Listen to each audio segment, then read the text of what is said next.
രാമായണത്തിലെ ഏറ്റവും ശ്രദ്ധേയമായ ഭാഗങ്ങളിലൊന്ന് സീതയെ അന്വേഷിച്ച് ലങ്കയിലെത്തിയ ഹനുമാൻ രാവണന്റെ ഭടന്മാരുടെ പിടിയിലായതോടെയാണ് വികസിക്കുന്നത്. അദ്ദേഹത്തെ അപമാനിക്കാൻ ശ്രമിച്ച് അവർ അദ്ദേഹത്തിൻ്റെ വാലിന് തീകൊളുത്തി. ശിക്ഷയായി അവർ ഉദ്ദേശിക്കുന്നത് ശക്തിയുടെ ഉറവിടമായി മാറുന്നു. നിർഭയനും അർപ്പണബോധമുള്ളവനുമായ ഹനുമാൻ സുവർണ നഗരത്തിലൂടെ ചാടുന്നു. താമസിയാതെ ലങ്ക തന്നെ തീജ്വാലകളാൽ വിഴുങ്ങപ്പെടുന്നു. സാധാരണക്കാർക്ക് ഇത് ധീരമായ ധൈര്യത്തിൻ്റെയും ദിവ്യശക്തിയുടെയും ഒരു കഥയാണ്. എന്നിരുന്നാലും ഉപരിതലത്തിനടിയിൽ ഇന്നും ആത്മീയ അന്വേഷകരോട് സംസാരിക്കുന്ന ഒരാഴത്തിലുള്ള ആത്മീയമായ ഉപമയുണ്ട്. ഈ കഥയിലെ ഹനുമാൻ വെറുമൊരു ശക്തനായ വാനരനല്ല. അദ്ദേഹത്തിൻ്റെ ശക്തി പേശികളിൽ നിന്നോ ആയുധത്തിൽ നിന്നോ അല്ല, മറിച്ച് വിനയം, ഭക്തി, ഈശ്വരൻ്റെ അചഞ്ചലമായ ഓർമ്മ എന്നിവയിൽ നിന്നാണ് വരുന്നത്. ഉയർന്ന ലക്ഷ്യത്തിൽ നങ്കൂരമിടുമ്പോൾ നിർഭയനായ ആന്തരിക വ്യക്തിത്വത്തെ അദ്ദേഹം പ്രതിനിധീകരിക്കുന്നു. എന്നിരുന്നാലും വാലിന് സൂക്ഷ്മമായ ഒരർത്ഥമുണ്ട്. വാൽ പിന്നിലേക്ക് നീങ്ങുകയും എളുപ്പത്തിൽ കാണപ്പെടുകയും ചെയ്യുന്ന ഒരു ശരീരഭാഗമല്ല. മനുഷ്യനും പലപ്പോഴും അഹങ്കാരത്തിൻ്റെ ഒരു മറഞ്ഞിരിക്കുന്ന അംശം വഹിക്കുന്നുണ്ട്. ലൗകിക നേട്ടങ്ങളിലുള്ള അഹങ്കാരത്തിൻ്റെ സ്ഥൂലമായ അഹങ്കാരമല്ല, മറിച്ച് ആത്മീയ സ്വത്വത്തിൻ്റെ പരിഷ്കൃതമായ അഹങ്കാരം. ഞാൻ പരിശുദ്ധനാണ്, ഞാൻ ഈശ്വരനാൽ തിരഞ്ഞെടുക്കപ്പെട്ടവനാണ്, ഞാൻ വളരെയധികം പ്രത്യേകത നിറഞ്ഞവനാണ്. ഈ സൂക്ഷ്മമായ ഞാൻ എന്നത് വികസിതരായ ആത്മീയ അന്വേഷകരിൽ പോലും നിശബ്ദമായി പറ്റിപ്പിടിക്കുകയും മോക്ഷത്തിലേക്കുള്ള അവസാന തടസ്സമായി മാറുകയും ചെയ്യാറുണ്ട്. ഹനുമാന്റെ വാലിൽ പിടിക്കുന്ന അഗ്നി വിരോധാഭാസം നിറഞ്ഞതാണ്. നഗരങ്ങളെയും സ്വത്തുക്കളെയും ജീവിതങ്ങളെയും ദഹിപ്പിക്കുന്ന ഒരു നാശക ശക്തിയായാണ് അഗ്നിയെ സാധാരണയായി കണക്കാക്കപ്പെടുന്നത്. പക്ഷേ ലോകമെമ്പാടുമുള്ള ആത്മീയ പാരമ്പര്യങ്ങളിൽ അഗ്നിയെ ശുദ്ധീകരണി, സത്തയ്ക്ക് ദോഷം വരുത്താതെ അശുദ്ധിയെ കത്തിക്കുന്ന വെളിച്ചം എന്നീ നിലകളിലും ബഹുമാനിക്കുന്നു. ഹനുമാന്റെ കാര്യത്തിൽ അഗ്നി അദ്ദേഹത്തെ ഉപദ്രവിക്കുന്നില്ല. അത് മറഞ്ഞിരിക്കുന്ന അഹങ്കാരത്തെ മാത്രമാണ് കത്തിക്കുന്നത്. അത് അവബോധത്തിൻ്റെയും സത്യത്തിൻ്റെയും വിനയത്തിൻ്റെയും ദിവ്യ സ്മരണയുടെയും അഗ്നിയാണ്. ലങ്കയുടെ അഹങ്കാരത്തെ നശിപ്പിക്കുന്ന അതേ ജ്വാലകൾ ആത്മാവിനെ അതിൻ്റെ അവസാനത്തെ ഞാൻ എന്ന അംശത്തിൽ നിന്നും മുക്തമാക്കുന്നു. ലങ്ക തന്നെ മായയുടെ പ്രതീകമാണ്, മായയുടെ ആന്തരിക രാജ്യം.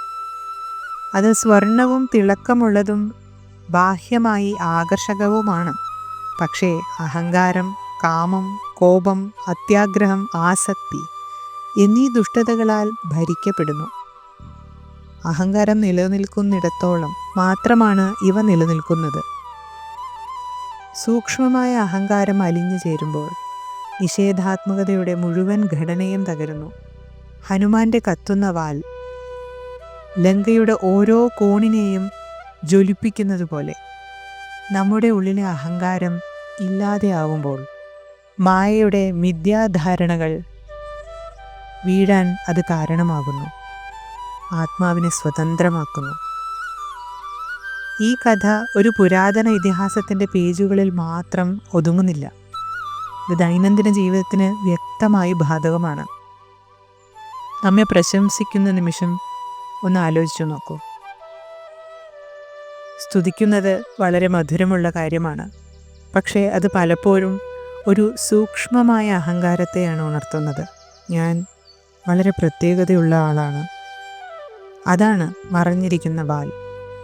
വിനയത്തിൻ്റെ അഗ്നി കത്തിക്കാൻ നമ്മൾ അനുവദിച്ചാൽ ആ സ്തുതി കൃതജ്ഞതയായി മാറുന്നു. നമ്മുടെ പ്രവൃത്തികൾ സ്വത്തുക്കളല്ല, വഴിപാടുകളായി മാറുന്നു. അല്ലെങ്കിൽ കോപത്തെക്കുറിച്ച് ചിന്തിച്ച് നോക്കൂ. ആരെങ്കിലും നമ്മളോട് പരുഷമായി സംസാരിക്കുമ്പോൾ നമ്മുടെ ഉള്ളിലെ ലങ്കയാണ് ജ്വലിക്കുന്നത്. അവർക്ക് എന്നെ അപമാനിക്കാൻ എങ്ങനെ ധൈര്യം വന്നു എന്ന് അഹങ്കാരം മന്ത്രിക്കുന്നു. എന്നാൽ നാം അവബോധത്തിൻ്റെ അഗ്നി ഉയരാൻ അനുവദിച്ചാൽ കോപത്തിൻ്റെ ഈ ഇന്ധനം നഷ്ടപ്പെടുന്നു. വിനയം ജ്വാലകളെ തണുപ്പിക്കുന്നു. വിനാശകരമാകാൻ സാധ്യതയുള്ളത് ശുദ്ധീകരിക്കുന്നു. പ്രശംസയിലും കോപത്തിലും പാഠം ഒന്നു തന്നെയാണ്. അഹങ്കാരം ദുർഗുണത്തെ നിലനിർത്തുന്നു, അഗ്നി അതിനെ ലയിപ്പിക്കുന്നു. സ്കൂളിൽ വളരെയധികം മികവ് പുലർത്തുകയും അധ്യാപകരിൽ നിന്ന് തന്നെ പ്രശംസ നേടുകയും ചെയ്യുന്ന ഒരു കുട്ടിയെ സങ്കല്പിക്കൂ. ഞാൻ മറ്റുള്ളവരെക്കാൾ ശ്രേഷ്ഠനാണ് എന്ന് കുട്ടി കരുതുന്നുവെങ്കിൽ സൂക്ഷ്മമായ അഹം കൂടുതൽ ശക്തമാവുകയാണ്. എന്നാൽ മാതാപിതാക്കളുടെയും അധ്യാപകരുടെയും ഈശ്വര കൃപയുടെയും പിന്തുണയെ തിരിച്ചറിഞ്ഞ് കുട്ടി കൃതജ്ഞത അനുഭവിക്കുന്നുവെങ്കിൽ വിനയത്തിൻ്റെ അഗ്നി മറഞ്ഞിരിക്കുന്ന ആ വാൽ കത്തിച്ചു കളയുന്നു. അല്ലെങ്കിൽ കഠിനമായ വാക്കുകൾ സംസാരിക്കുന്ന ഒരു ജോലിസ്ഥലത്തെ സംഘർഷം സങ്കല്പിക്കൂ. അഹംബോധം വേഗത്തിൽ അവിടെ ഉയർന്നു വരും, പ്രതികാരം ചെയ്യാൻ തയ്യാറാകും. എന്നിരുന്നാലും ഒരാൾ ശാന്തമായി വിനയത്തോടെ പ്രതികരിക്കുകയാണ് ചെയ്യുന്നതെങ്കിൽ അവബോധത്തിൻ്റെ അഗ്നി കോപത്തെ കത്തിച്ച് സമാധാനം അതിൻ്റെ സ്ഥാനത്ത് അവശേഷിപ്പിക്കുന്നു. ഈ ചെറിയ ദൈനംദിന നിമിഷങ്ങൾ നമ്മുടെ സ്വന്തം ലങ്കയാണ്. വിനയത്തിൻ്റെ അഗ്നി എപ്പോഴും അവയെ ശുദ്ധീകരിക്കാൻ കാത്തിരിക്കുന്നു. ആത്യന്തികമായി ഹനുമാന്റെ പ്രവൃത്തി ധൈര്യത്തിൻ്റെ ഒരു കഥയേക്കാൾ വിനയത്തിൻ്റെ അഗ്നിയാൽ ശുദ്ധീകരിക്കപ്പെട്ട ഒരു ആത്മാവിൻ്റെ യാത്രയാണ്. അഹങ്കാരത്തിൻ്റെ അവസാന അംശം കത്തുമ്പോൾ എല്ലാ മിഥ്യാധാരണകളും അലിഞ്ഞ് ഇല്ലാതെയാവുന്നു. എല്ലാ ബലഹീനതകളും അലിഞ്ഞു പോകുന്നു. ആന്തരിക രാജ്യം സ്വതന്ത്രമാകുന്നു. ഹനുമാനെ പോലെ ആത്മാവും ശുദ്ധമായ ശക്തിയുടെ ഉപകരണമായി മാറുന്നു.